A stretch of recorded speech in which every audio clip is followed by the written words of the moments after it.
Shalom saudara-saudara yang dikasihi Tuhan Yesus Kristus.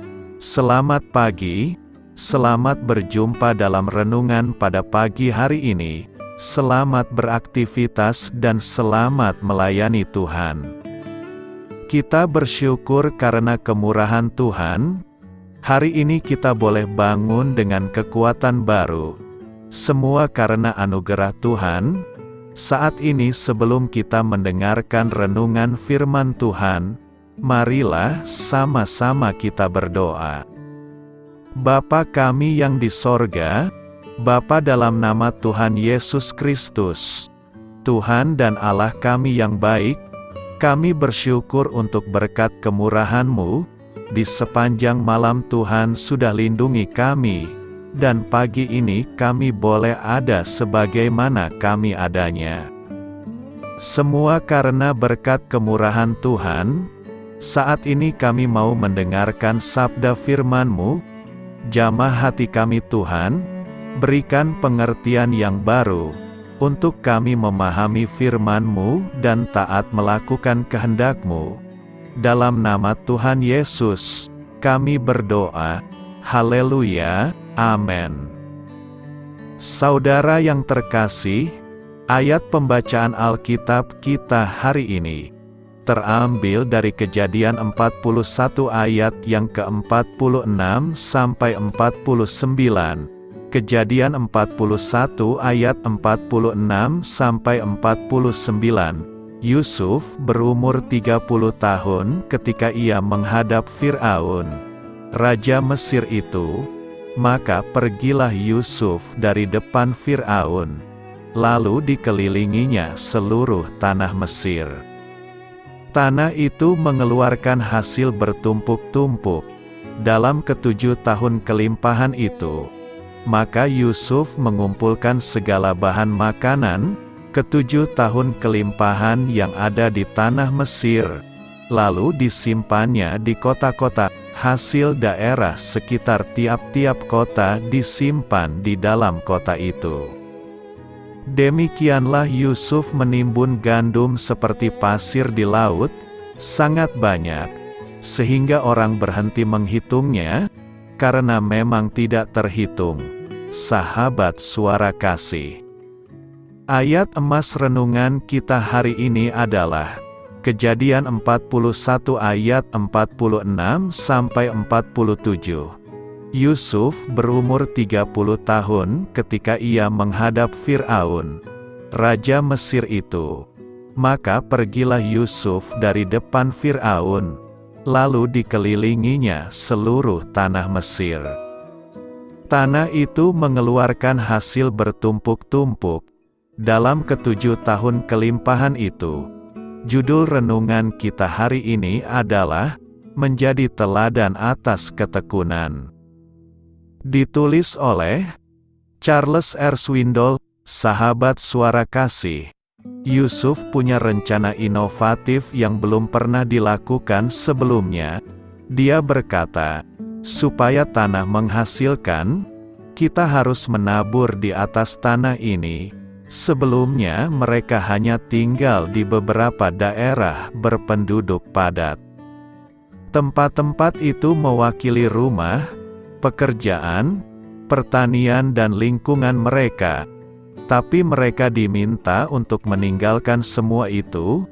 Mereka perlu menjual semua yang mereka punya, dan Yusuf berhasil membelinya. Dia bahkan mengirimkan orang-orang ke seluruh tanah Mesir, untuk meninjau tanah di sekitarnya. Kepemimpin memerlukan kreativitas. Jika kamu adalah seorang pemimpin, kamu kadang akan menemukan dirimu berhadapan dengan jalan buntu. Tentu saja kondisi ini menakutkan, karena kamu tidak bisa menerobos jalan itu. Dan tahukah kamu jika saat itulah situasinya jauh lebih menarik? Saat dalam keadaan terjepit, biasanya ide-ide inovatif akan mulai muncul. Akan muncul berbagai pikiran-pikiran yang mampu menerobos jalan buntu tersebut. inovasi dan kreativitas bekerja bersama-sama untuk menemukan jalan keluar. Sama halnya seperti Yusuf, Tuhan Yesus sendiri melakukan rencana paling inovatif dan kreatif yang pernah ada di dunia, dari sejak lahir dari seorang perawan sampai peristiwa kematian dan kebangkitannya, hingga kedatangan Tuhan Yesus yang kedua kali. Rencana Tuhan dibuat secara inovatif dan kreatif. Tentu saja hal ini belum pernah dilakukan sebelumnya. Itu adalah rencana yang sangat besar, dan hanya bisa dipikirkan oleh Allah sendiri. Allah menjalankan rencananya atas kita, melalui rancangannya yang besar. Tentu Dia tidak mengabaikan dosa manusia, malahan Dia menghadapinya. Dia berurusan dengan pertanyaan-pertanyaan sulit, bukan pertanyaan seperti bagaimana aku mencari nafkah, tapi bagaimana aku menciptakan kehidupan, bukan bagaimana aku menghabiskan waktuku, tetapi bagaimana aku menghabiskan hidupku untuk kekekalan. Dan bukan bagaimana aku bisa bergaul dengan orang yang duduk di sebelahku, tapi bagaimana aku bisa bergaul dengan Tuhan, saat kita menjawab pertanyaan-pertanyaan sulit ini dengan benar. Semua pertanyaan sulit lainnya bisa kita jawab. Sahabat Suara Kasih, marilah kita renungkan, semoga kita menjadi teladan atas ketekunan, kejujuran, kasih sayang, dan kreativitas kita.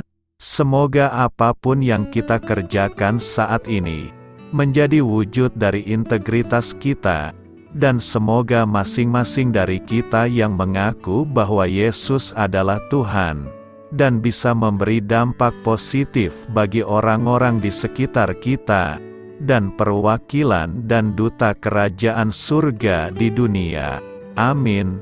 Tuhan Yesus memberkati. Sahabat Suara Kasih, demikianlah renungan firman Tuhan pada pagi hari ini. Semoga menjadi berkat bagi hidup kita, dan sebelum kita memulai segala aktivitas kita di pagi hari ini, marilah kita berdoa. Bapa kami yang di sorga, Bapa, di dalam nama Tuhan Yesus Kristus, terima kasih Bapa, karena Engkau sudah menjadi Allah bagi kami. Kami juga bersyukur Bapa, untuk pertolongan-Mu, penyertaan-Mu, dan atas berkat-Mu di dalam kehidupan kami.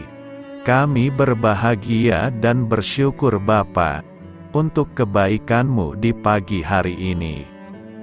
Tak berkesudahan kasih setia-Mu, tak habis-habisnya rahmat-Mu, selalu baru setiap pagi, besar kesetiaan-Mu di dalam hidup kami.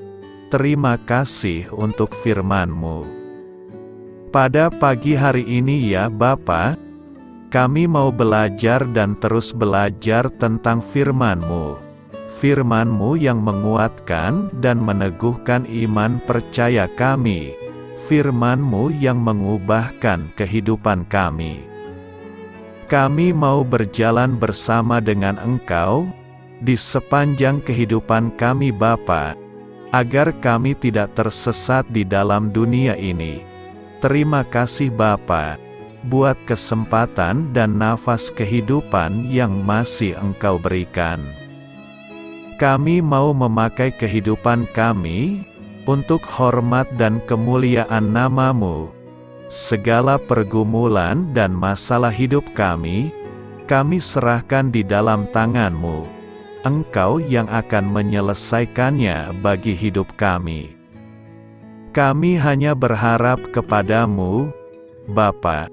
Hamba berdoa untuk saudara-saudara kami yang sudah mendengarkan renungan firman-Mu pada pagi hari ini, yang saat ini sedang mengalami sakit penyakit, pergumulan, masalah, kebutuhan ekonomi.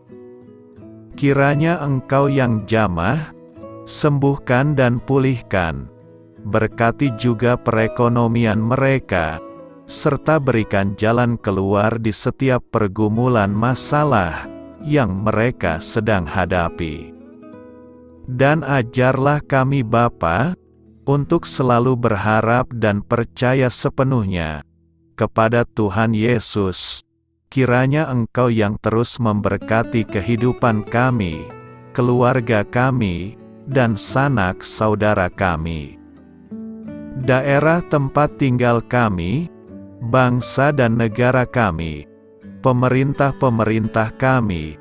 Biarlah semuanya dalam perlindungan-Mu Bapa, dan jadilah sesuai dengan kehendak-Mu yang terbaik di dalam kehidupan kami.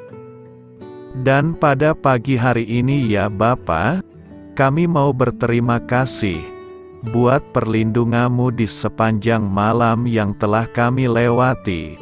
Pagi hari ini, kami akan memulai aktivitas kami sebagaimana mestinya. Kami yakin dan percaya, perlindungan-Mu tetap ada di dalam hidup kami, dan juga di sepanjang hari yang akan kami lewati ini. Terima kasih Bapa. Inilah yang menjadi doa dan permohonan kami.